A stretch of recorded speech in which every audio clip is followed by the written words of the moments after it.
I'm going to do a quick demo on slow shutter speed because I know it's a lot of numbers and it's a lot to think about, and it's like what is doing what.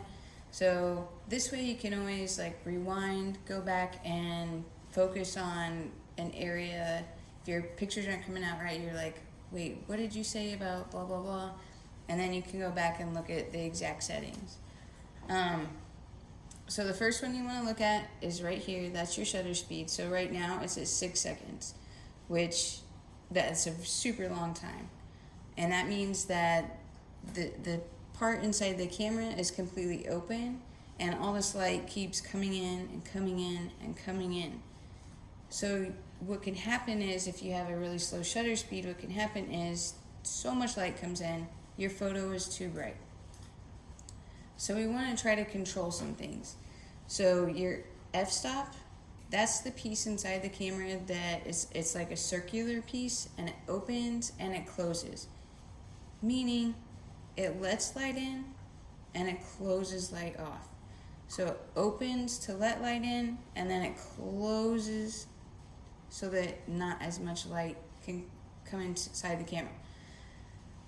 When it's at a high number, so this is kind of the confusing part to me, it's a little bit backwards, but when it's at a high number, so if I have f29 right now, the opening in the camera is super small. It's not letting very much light in, which allows me to do a slower shutter speed. The other thing is I can control my ISO. Remember, that provides more light to the camera as well. So if we don't want a lot of light, like if we want to take a picture that's super slow and we don't want that much light to come in, we want our ISO to be low. Now I can always change this, right? It's right here. If I need to change this number, I would hold in this button and then use my dial to change it. For right now, I'm gonna leave it there because I'm gonna try to block off as much light as I can, and I'm gonna try to do a type of light painting. I'm gonna shut off the kitchen light, and now that it's dark outside, hopefully you can get a better sense of what can happen with light painting. Okay, so right now the only thing I have on is the flashlight on my phone, and I had to set a self timer because it's just me and I don't have anybody else to help me. So I set a self timer, and then it's gonna go off, and I'm gonna use the flashlight on my phone. I'm gonna move it around to make like a little drawing. So without the flashlight on my phone right now, we have a pretty dark area, so hopefully it just catches the light. 6 seconds, again, is a pretty long time. So let's try this out.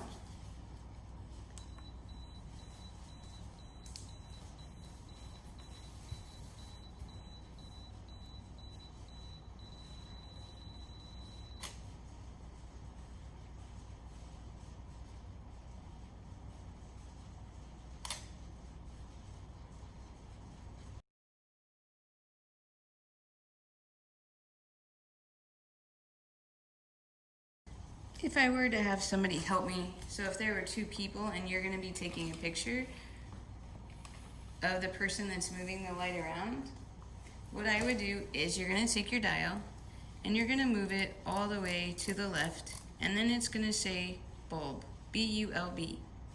That means you can tell it when to start and when to stop. So I can press my button down. When I press it down, that's when it starts. When I let off, that's when it stops. So you get to tell it when to start and stop. Now that's the best way to use it if you're in a dark condition, because then you have lots of time for them to write, try to draw a heart, try to do the Disney symbol, whatever it is that you would like to try to do. This is just for light painting. I'm going to show you another setup just to show movement.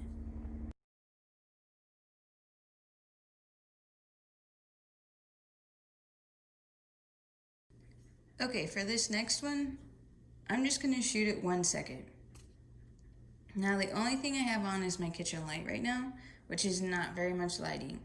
So I had to turn my ISO up to provide more light. So we're tricking the camera right now because we're still shooting at 1 second, which is still a long time for light to come in. And then what I did is I changed my f-stop because I wanted to open it more and let some more light in. So that way I could shoot it 1 second. So then when I do a test shot, notice that it comes out pretty good. So from here, I'm going to take the petals, I'm going to move it so I can capture that motion.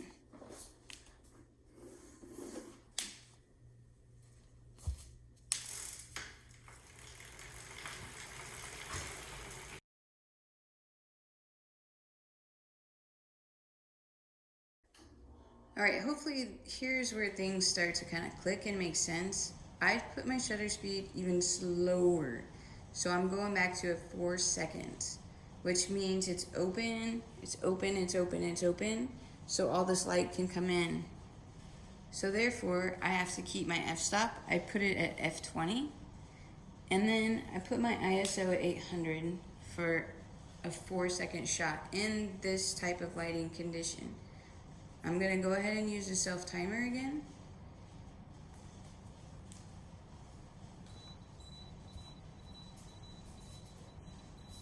And with 4 seconds, you actually have enough time to move, besides just your arms.